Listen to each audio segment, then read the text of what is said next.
Welcome to our weekly radio show on Spice FM. And each week we bring you news, views, and one or two clues from the business world. Asian Business Connections aims to connect, support, and promote the Asian and wider communities. And whether you have an existing business, you're interested in a new business, or just want to talk business, we can help. We can, and we do. So briefly, what's going on? Well, sadly, Jaff has prioritized other things. So not only was he AWOL for a month, which was accepted and appreciated and recognized because he was doing the praying for both of us. But now, this morning, he's decided to tender his apologies. And I'm sat here all alone, all by myself. So anyway, so you've got me and my dulcet tones. I'm going to phone a friend or a few friends and see whether we can get people to just join us. A bit like sort of lastminute.com. Anyway, all of our shows are scripted. They're incredibly well prepared, years in advance. So see, what you're getting to see is what goes on underneath the engine. So let's push this button here. Let's see what happens.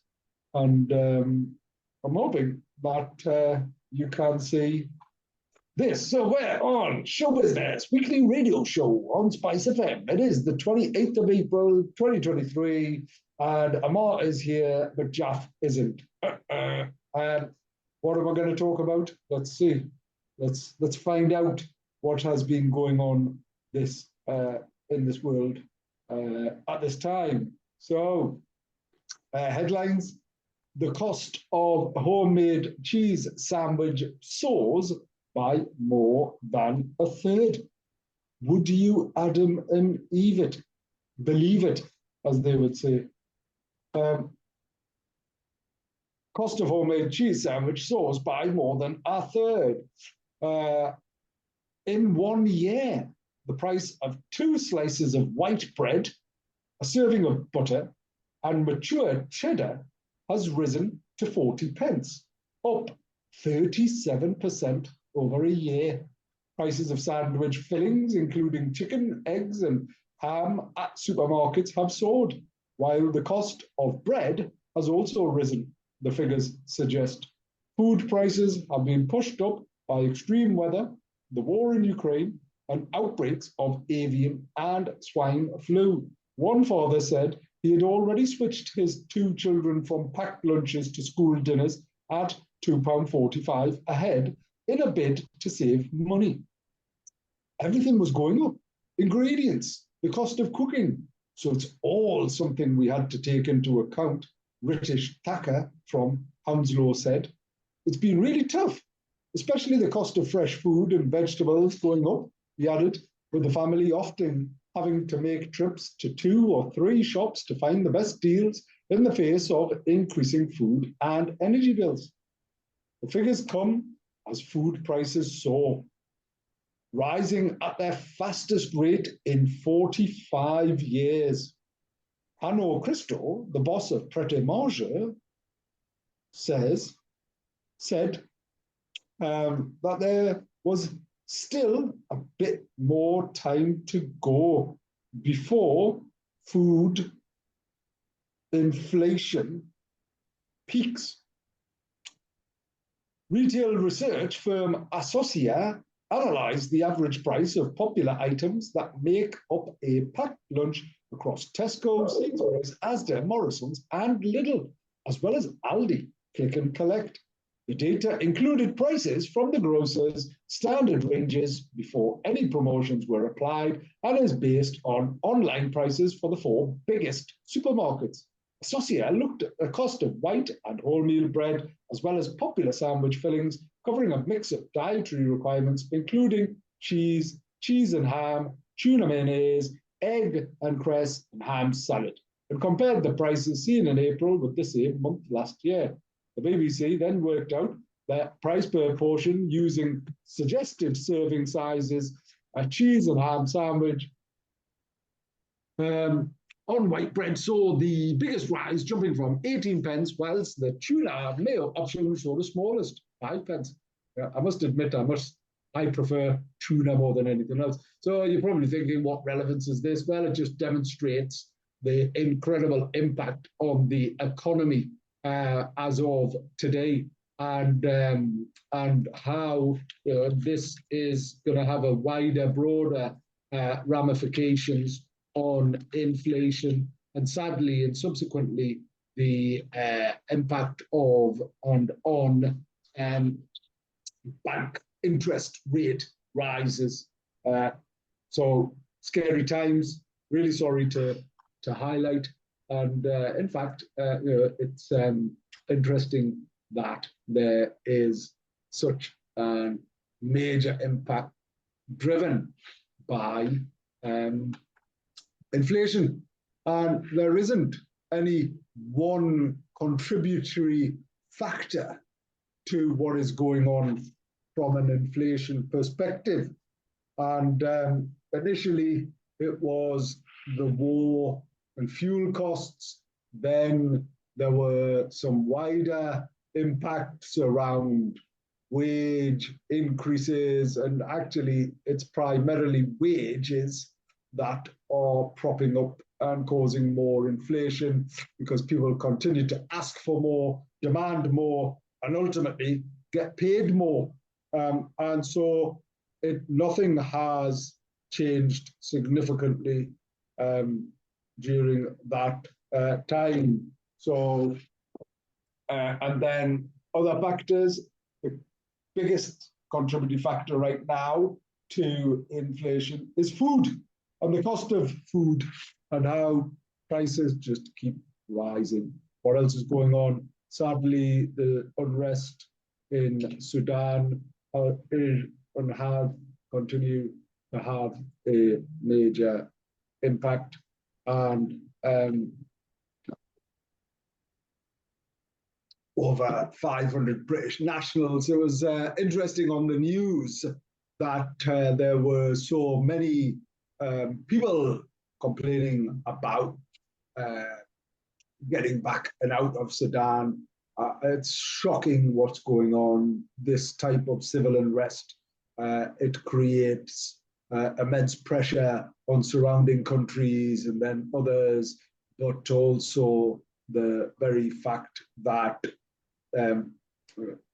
people who are left there, they can't go anywhere, and they're stuck in the middle of this civil unrest, which is really, really sad to see. What else is going on in the world? Well, from our own perspective, Asian Business Connections, we had a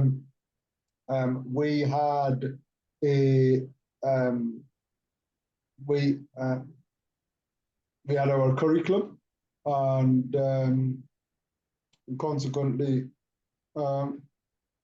we also had an event at Womblebond Dickinson, who had kindly hosted our event at their offices in the Helix is where it was, and the offices are a wonderful venue that is one of the newer buildings on this Helix site. So in the centre of Newcastle, it's called the Helix. It was a joint endeavour with some funding, and the University, Newcastle Council, and Legal and General, the pension fund, have set this place up, and it's got a series of buildings on it called, for example, Catalyst and Spark and things like that, and they've got a number of national innovation centres of excellence, including ageing and data, and the various other influencing stakeholders that make a huge difference. Anyway, we were there. So not only did we have an event with the Department for International Trade and the Northeast LEP on their doing business in India, and we shared the fact that we have and did have the Indian ambassador come and visit us a few weeks back, and we have taken a number of trade missions to India, and we're keen to continue doing that. And that was a really good event where various people talked about the relationship and the opportunities of the UK with India. But selfishly, for me, it was a clear focus on the Northeast, which is, in fact, the greatest region in the world. So us having and being here, I'm proud, passionate, and positive about our relationship here. And the people that are here were great people. So why would you want to go and trade anywhere else in the UK in the first instance? So everybody flocks to London, great, and dependent upon what you want to do. It is the capital. I love London. I love the whole of our country and the whole of the United Kingdom. But if you want to find proud, positive, passionate people, then there's probably nowhere better than the northeast of England to do that. And that includes, obviously, Tees Valley as well. So we had that event. Lots of people interested in the opportunities that India can and does bring. And then we had our curry club at Womblebone Dickinson, which 15 people, no less, gate crashed. So it was already sold out at capacity because we try and limit the numbers to 35, 40. And then all of a sudden, there was 55 people there or something of that ilk.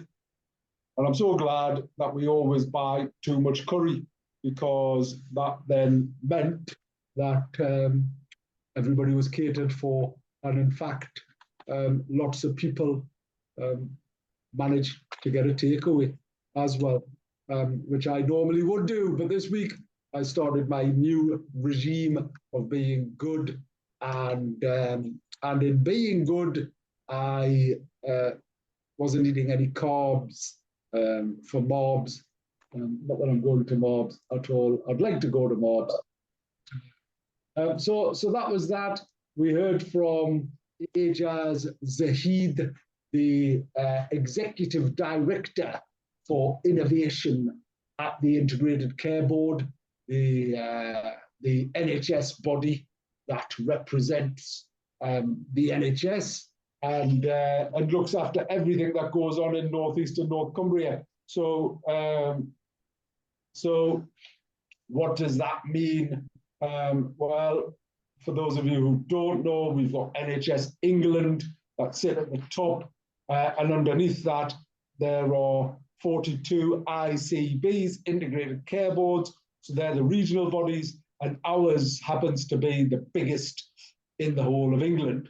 And they're responsible for all of the care that you get here and for addressing a variety of issues and challenges, like, for example, inequalities in care. And they're doing a lot of exciting innovative type of things. And one of the things that I'm particularly proud of is that we launched the Health and Life Science Pledge last month in March at above, and 100 stakeholders came together and they made a voluntary pledge to better communicate, collaborate, and celebrate with one another, to leading to encourage, enable, and empower more innovation to take place, to ultimately save lives and improve livelihoods. So Ejaz spoke.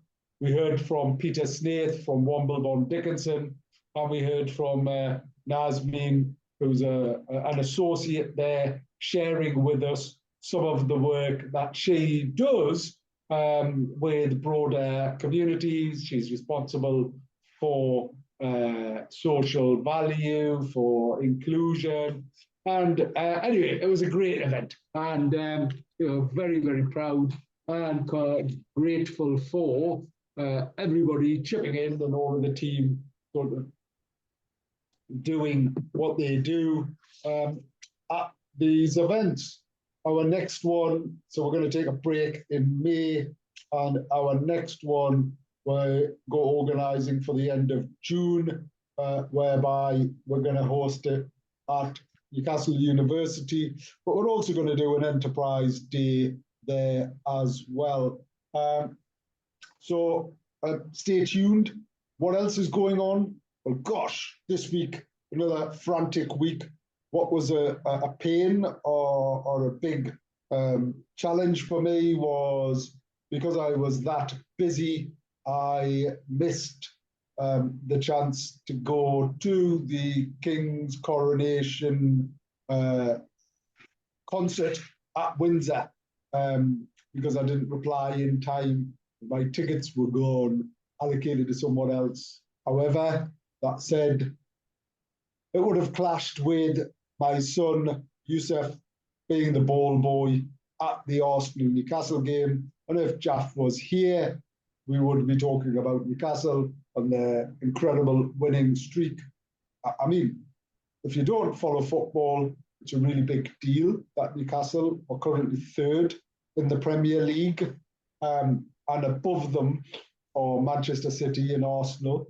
But I was just looking at the table. So if Arsenal and Manchester lost the few games over the next few games, and we won all of our games in the next few 6 games, whatever's remaining, we would end up with at the top of the table. Imagine that. Anyway, here is the amazing Alan Curry to come and save the day. Oh. Yeah. Good morning, Alan. Good morning.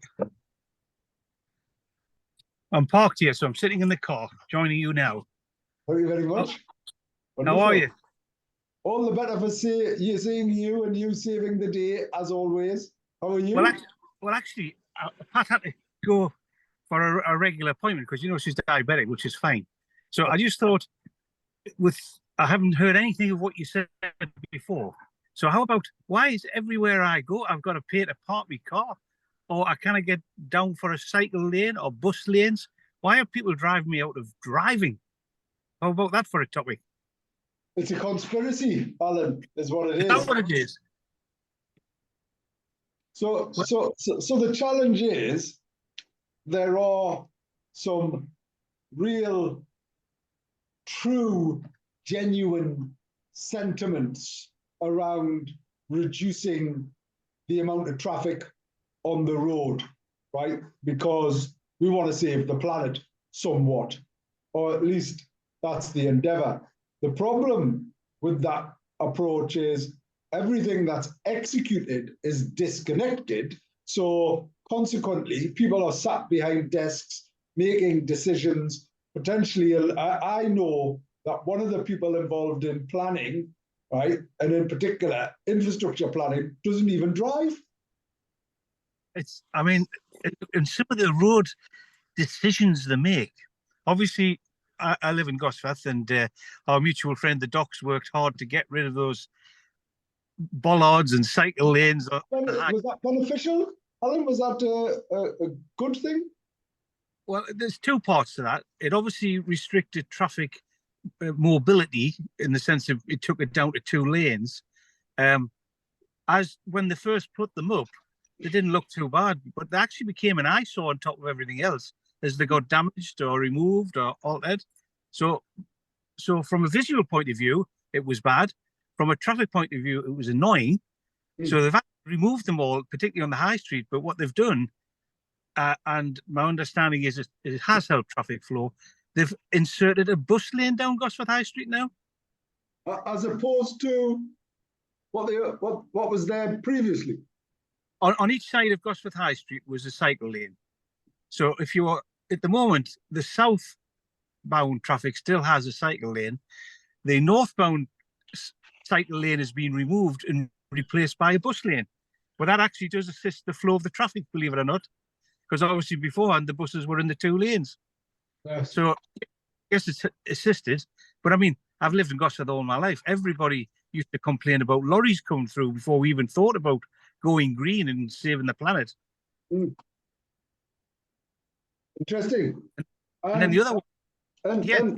And sorry, talking about parking, because you're right, there's a conspiracy certainly in the city centre of Newcastle, and it doesn't matter who I talk to, Alan, the retail is suffering already, right, with inflationary costs. Hospitality.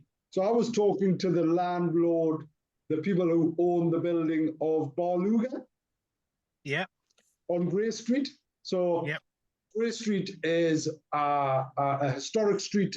It was sort of, it's got an accolade in Europe as having the most graded listed buildings and is one of the most beautiful streets in the world for its historical nature.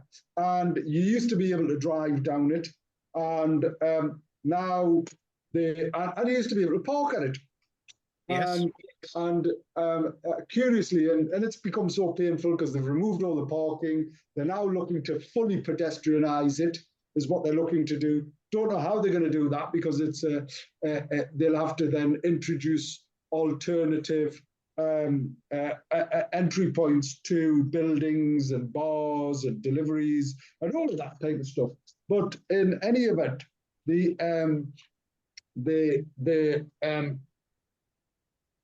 were telling me from Barluga that what the trade during the day was significant, because older people would.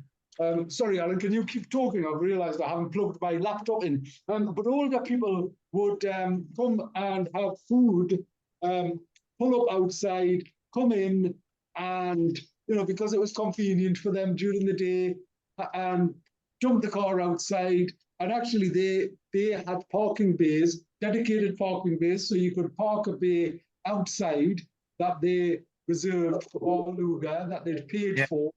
You could pull up, you knew I had a parking space, go in, spend a couple of hours, come out, and it was convenient. They've lost all of that trade. Well, I'll just continue the rant while you're doing that, because obviously there's sort of like, I don't know who thinks of these things, but the cause and effect. If you drive down now past the RVI, they've put the similar bollards to Gosforth High Street. They've been there for a while, and it's only two lanes going east and west. But as soon as anybody wishes to turn right into the RVI, and because there's traffic coming the other way, it's an automatic traffic jam that backs right back up Clayton Road, or Clement Road, is it, in the background? So again, no consideration to the cause and effect of some of these particular things, other than to say we've managed to do it. And then there's the other one of my pet hates, which in the context of, I can't imagine anybody now hasn't had a parking and enforcement fine for being a minute over the parking they were in, or having the car tyre on the white line on the parking bay. And if you recall, when I was doing a different job, when the local authority took over the traffic enforcement and the traffic wardens around the country were tupied over at the local authority, the legislation specifically said it should not be seen as a cash cow for local councils. And what is it? Without a shadow of a doubt, it's a cow. So that's exactly, so part of the, and I know this first time because I knew the ex-director of public health, responsible for parking and everything else. I knew at that time, several years ago now, but in any event, the strategy still remains the same. I know that the amount of money that they make through this type of mechanism, where not only is parking such a challenge, they've reduced the time you can park for between 1 and 2 hours, right? So a number of places in the city centre now, you can only park for an hour. what's that to do? To enable them to give you tickets purely to make more money? It's a disgrace. And of course, if you ever challenge it, you will Oh. find out clever accounting, because what they do is they cross account between departments. So it will prove that the staff levels, uniform, vehicles, accommodation costs, which the council all own anyway, are cross-referenced to minimise what appears on the accounts to be the amount of money they've made through traffic enforcement. Anyway, that all started because I've just put £1 on me meter here at the hospital, and that's another issue, isn't it?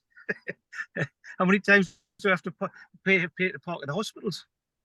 And that's what I find particularly sad, and I wonder if there is something that could be done by way of a social endeavour, where those that are slightly better off than those that aren't could potentially donate to help those come into hospital who can't pay, because everyone needs to go to the hospital at some point, don't they?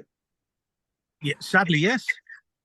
Yeah, even if it's just visiting. And that is a stressful experience, and the parking is so prohibitive, and so I wonder, sorry, just thinking out loud, because I always look at how can you change the world for a better place. Well, I'm probably a serial offender, because I don't mean to be, but Pat's auntie was in a hospital at the Freeman. She's not with us any longer now. But sorry, so I parked in, the 20-minute bay to pick her up, and it was absolutely pouring down. So that's why I went there. And of course, by the time she came out with a prescription, I was over 20 minutes, but I didn't realise. But of course, I'd forgot about ANPR, so that cost us £30.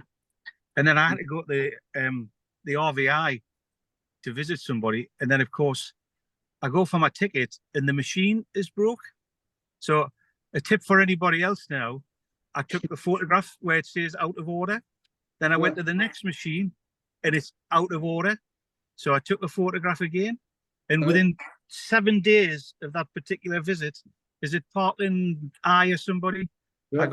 I got the enforcement notice saying I hadn't got a ticket. So obviously I sent away my little photographs, and I didn't get, okay, that's fine, Mr. Curry. I got, well, okay, on this occasion, we'll not enforce it, but just remember to park sensibly and pay next time you're there. Yeah. How bad is that? It is shocking. Disgusting. Anyway, we're doing a draft, which is usually quite a negative type of approach. I prefer, but actually I don't mind doing that, because it's a bit of yin and yang, isn't it? That's what it's all about. So Mr. Curry, you carried on. You came to the Curry Club. Yeah, it was good, very good. I mean, obviously, I was interested in a way, and it's just purely speculation. The title of the business, it's a strange one. Womble, isn't it? As a word, Womble Bond Dickinson. And I mean, obviously, it's the surname of one of the partners, but it just seemed a strange word, because maybe people of a certain age, i.e. you and I, associate Wombles with something slightly different.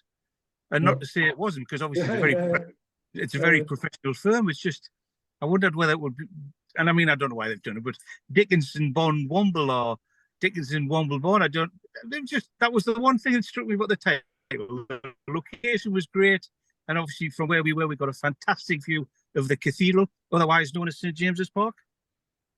It certainly was, certainly is, and it was, and I think even though there was 15 extra people gate crashing, it was nice. As in, it was nice that lots of people had come along who hadn't registered, and seeing people. I like the fact that people dip in and out, but there is also a constant, like your great self, which I'm ever so grateful for. I think sorry, I was interrupting there, but I think the interesting thing about Tuesday night, notwithstanding it was quite quick from the last one, was the fact that there were a number of new people who are starting to gravitate to, and I suppose to a couple of them afterwards. The guy, one or two of the different people, and they like the format. They've not actually. The speakers are limited to time. Obviously, there's your good self keeping the time and bits and pieces. Quite unique to have a little meal, which is a curry, which is obviously the name of the curry club. But the fact that you can be in, out, meet, listen, learn, and it takes maybe 2 hours of your day, if that. Oh, yeah, I agree, and you get such a broad mix of individuals as well. So I think it's good, it's nice. So tell me, Alan, what's going on with in Gosforth as a locality? I mean, there's elections next week, isn't there? Yes, our good friend is out there canvassing. So have you checked in with him? Do you know what's going on? I mean, obviously, that's a silly question because I know that, but what is going on? No, I keep in touch regularly. The doctor and I meet every Monday, to talk about different things. Interestingly enough, and he's been out now. This is the 3rd time to try and be elected within Gosforth, and obviously he's a Gosforth lad. He was a GP in Gosforth from 1983 till he recently retired. And he knows everybody, and everybody knows the doc. I would suspect, and people who are listening to this show will know, but he's all over the place. And obviously, he got rid of the bollards. He's helped everybody with the potholes, if that makes sense. They just get in touch, and he's getting work done. And another one he's been working on is, as you come into Gosforth down Grandstand Road and turn left onto Kenton Road, he's been trying really hard to get rid of all that graffiti, which if you use that Kenton Road as the gateway to Gosforth from maybe the north or travelling north, it's absolutely it's dreadful. The graffiti that's on there, and I'm not in this group of people who say graffiti's art. I can recognise some of the graffiti artists are clever, but don't ever tell me graffiti on walls or names or anything is art and should be tolerated. It's a disgrace. And funny enough, I've just been to the shops before there, and obviously we've got a new chief constable. Yeah. And I can't remember her name now, but on the front page of the journal, Vanessa, right? Well, on the front page of the journal, it's got her saying we need to get on top of violent crime. Well, I'm sorry, actually, I don't think we do need to get on top of violent crime. I think we need to get on top of low-level crime, and I put that very highly in the situation of graffiti and shoplifting. And, we talked years ago about zero tolerance and the broken window syndrome from New York. But we're not, and I think it's become a bit of a national issue. We're not even investigating or dealing with shoplifting. And if I was a shoplifter, let's put it a different way. I know shoplifters who wants to get away with shoplifting, do shoplifting more, and then think, well, that's easy. Why don't I go to the next step, which is a burglary or a robbery? And then you're into violent crime. So we cannot use tough on crime, tough on the causes of crime, but there's definitely something in that sentiment. I agree. And I think the earlier and the sooner you address those things, I mean, it's statistically proven that those who start with a particular type of drug can, not always, but can then lead on to sort of more harder type of drugs. It's the same with sort of any type of habit, right? As in, if you want to talk about habits, it's like gambling. It might start off with a slot machine, and a lot of the time it does, and it has done, hasn't it? You go into a place, the slot machines, and then before you know it, you're putting in lots and lots of more, and that endorphin that you get, or that whatever it is. Anyway, it's interesting. So I must admit, Mr. Curry, I agree with you.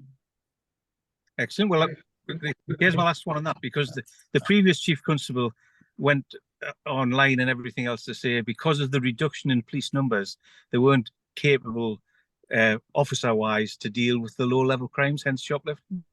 Well, from what I can gather now, the 20,000 they lost is now back nationally.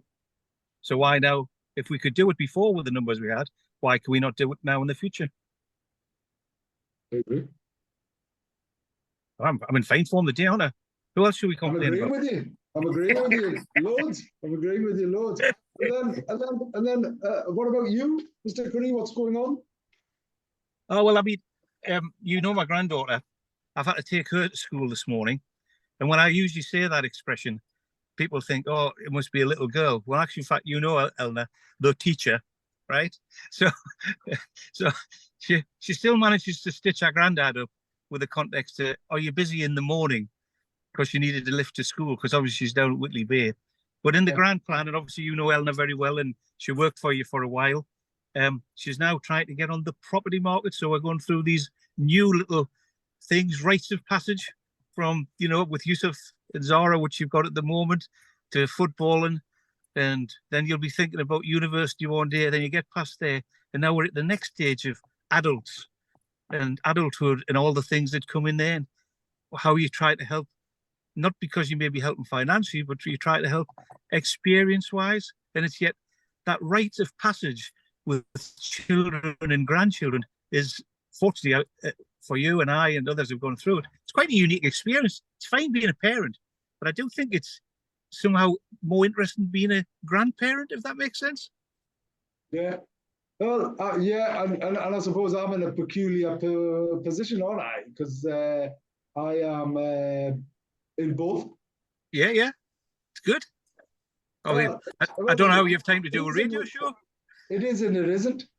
You know, to put it bluntly, because naturally, from you know, and I'm probably talking very openly here, which I'm very comfortable in doing, but you know, you should either be sort of stressed with the kids and looking after them and giving them the best opportunities. And I don't mean stressed as in, you know, constantly whatever, but you know, the challenges of being a parent should then be relieved by being a grandparent, because technically by being a grandparent you can just dip in and out, can't you? Or what you should be able to do is dip in and out. I think there's two parts to that. Yes, you can, but I always found with my grandchildren that I was much more at ease with some of the conversations we had, because I'd been through it as a parent, and I found it much easier having not educational type conversations, but nearly more mature conversations with the grandchildren as they got older, because you'd lived all those experiences as a parent. Yeah. And I suppose, you know, I was a particularly young parent,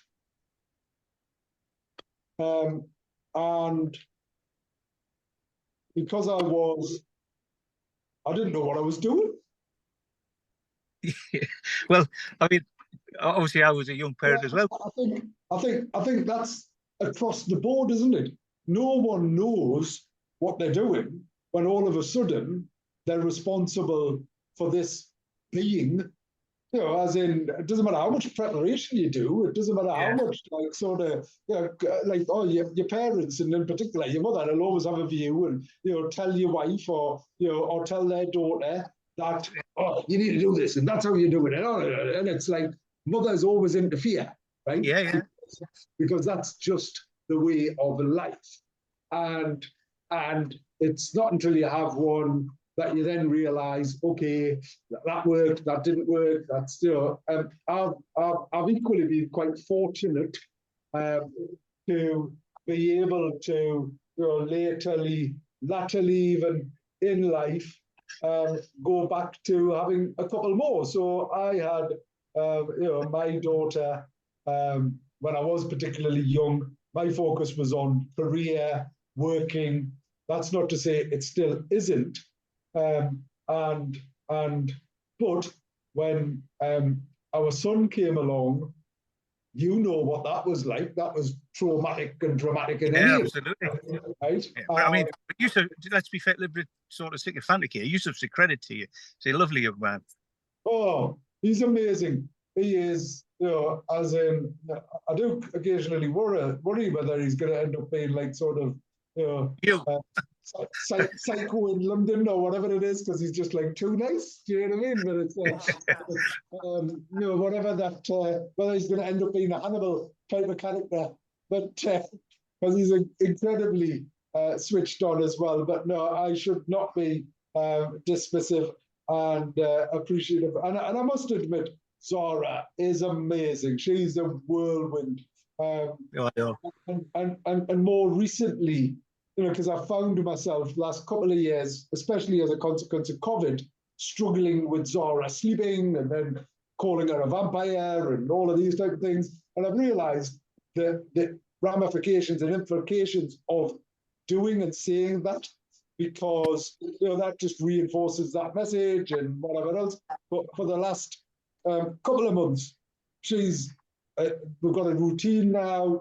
She still doesn't sleep. She primarily sleeps with Louise, but I sort of go and sleep where I sleep, and I get up early and Louise stays up late, and it just sort of works at the minute. So there's some rhythm and harmony.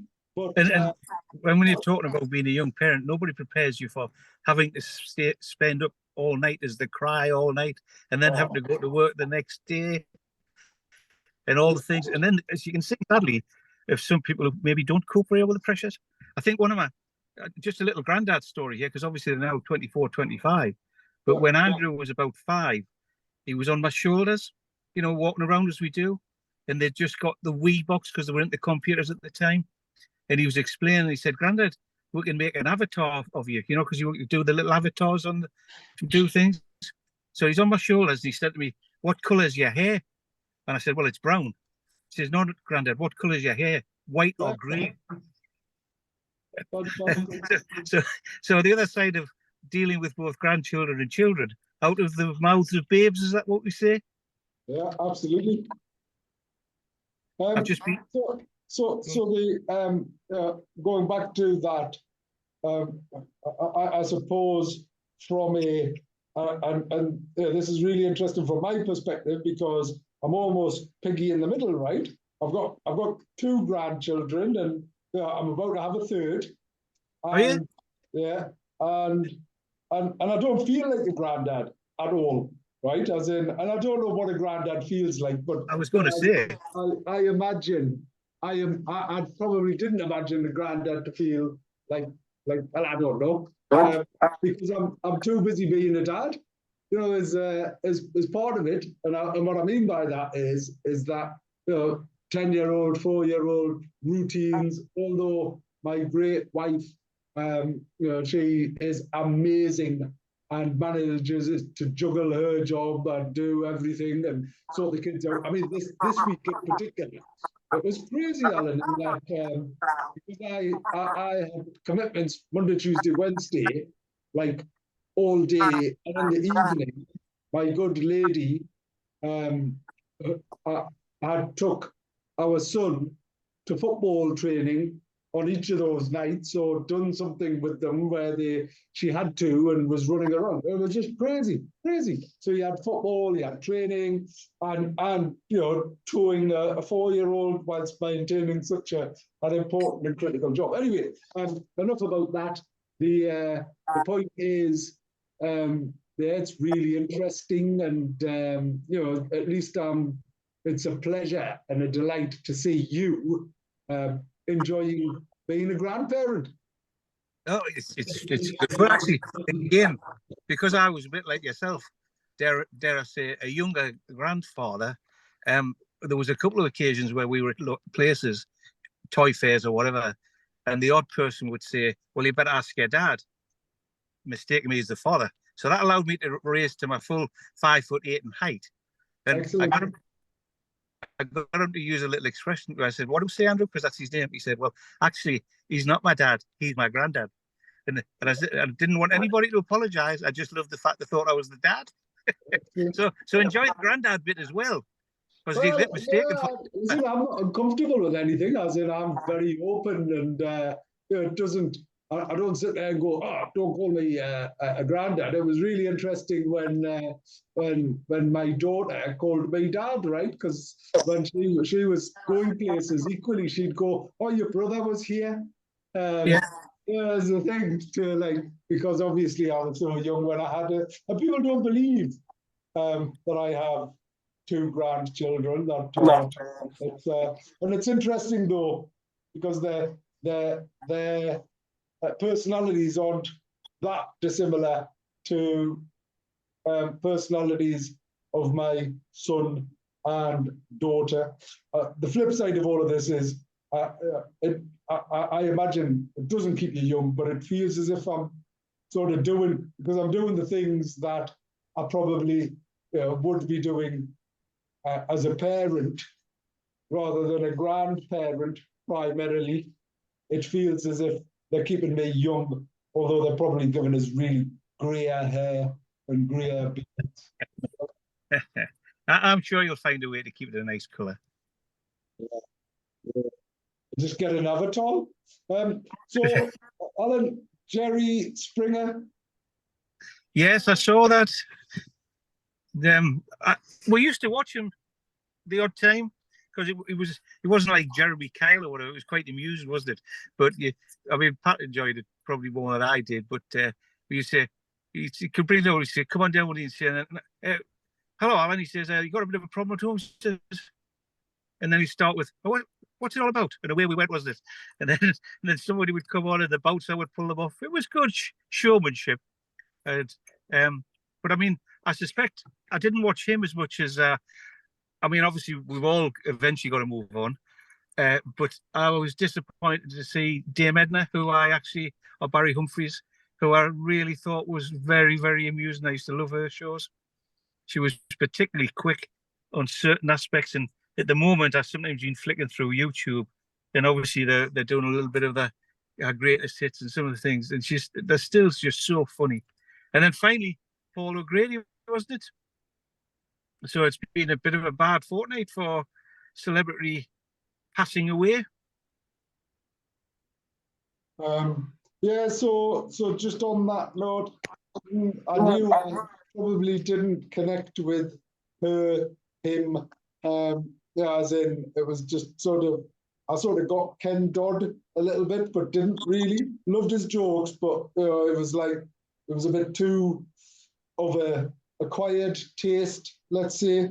But where Jerry Springer is concerned, may condolences to his family and those close to him. And I'd met him a couple of times in London, just right, purely coincidentally, because he was always around Park Lane after he'd done all of the Jerry Springer stuff in America and stuff like that and whatever else. And whether it be a restaurant or anyway, whatever type of venue. So I bumped into him a couple of times and actually spoke to him, and I don't even know whether phones and selfies were a thing. Otherwise, I probably would have had a selfie with him. Right? I was going to say, check your 60,000 photographs. You've probably got one there. And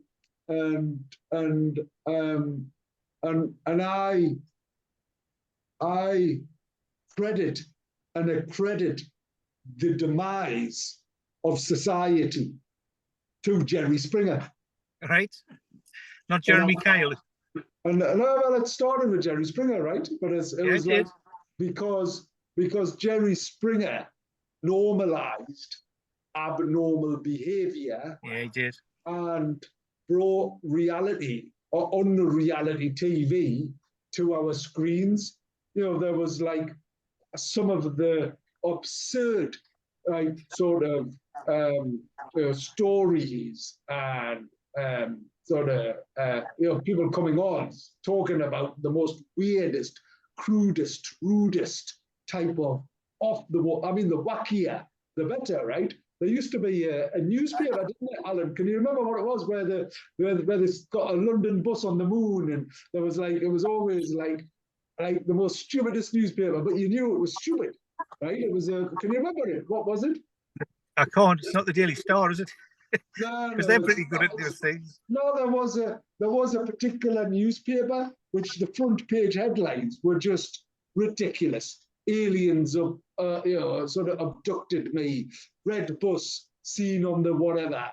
It was like crazy, and it was really entertaining. Was it not the Daily Sport or something like that? Yeah, I think because it actually had like sort of women in it as well, didn't it? That's right. Yeah. It went under the title Daily Sport, but it had a number of females and silly titles and things like that. It no longer exists now, does it?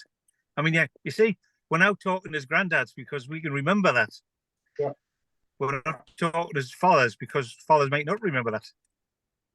Oh no, anyway, that Daily Sport, the point was it featured, and you knew it was silly.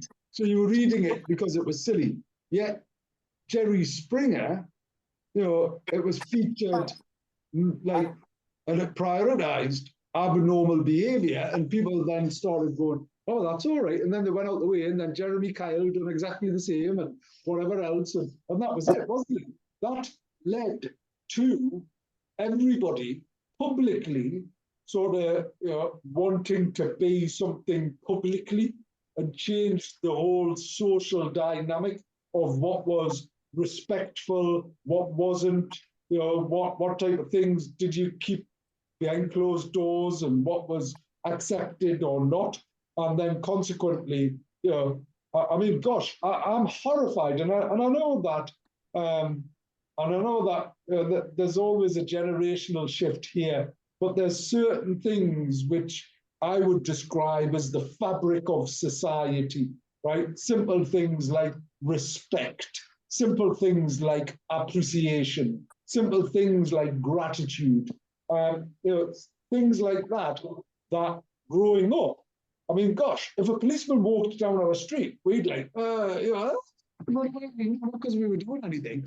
If a teacher spoke to you or had cause to speak to you, you would be so embarrassed. If they threatened to tell your parents, you'd like pay your pants. But really, as in it was, and to think that we now have signs up saying don't abuse a policeman, don't abuse a doctor, don't abuse a fireman. That is just outrageous. And you mentioned teachers there. And somebody was on the radio the other day I was listening to, and they were saying, well, that would get the blackboard rubber thrown at you. Do you remember when that used to happen? Where the old teacher used to throw the blackboard rubber at you if you were talking in class and things like that? That would be a sackable offence now. Well, and that's part of the challenge, but that would rarely happen. It might happen quite a lot to you and me, but it would rarely generally happen. No, I was usually at the end of the rubber, for a better expression. Yeah, all right, okay. And the ruler occasionally, put your hands on. Anyway, I was changing in my era, and whilst I don't condone that approach, I equally feel that there's a lack of respect, full stop. Absolutely. And a lack of appreciation, work ethic. People just sort of coast, as it's called. I'm getting paid anyway. Doesn't really matter. Whether I get something done. Oh, let's set some targets. Well, let's not. Do I come into work on time? Well, it doesn't matter if I'm a few minutes late and that accrues over whatever. Doesn't matter if I don't do this or doesn't do that. And the funny thing is, unless you get out of bed and make your bed first thing, right? It's like you've already failed for the day. Yes. I mean, I don't, obviously I'm not in employment now as such and witness it, but when I speak to people, there's a little bit disappointment with some of the younger members of society who are taking up roles and responsibilities. I think it's exclusively, Alan, now, I don't think it's exclusively around just young people, right? I think there's a general, I mean, I was reflecting on whether I controversially pile into the whole teachers strike thing, because yesterday my son had to be catered for, and yes, ultimately I might be responsible for paying the teachers' wages through my taxes and whatever else. But the impact, the people that they're impacting. It's Red Hot Radio. The Secretary is urging all British nationals wishing to flee I think we've got to go. to come forward as quickly as possible, despite an extension to the ceasefire. So far, the RAF has airlifted nearly 900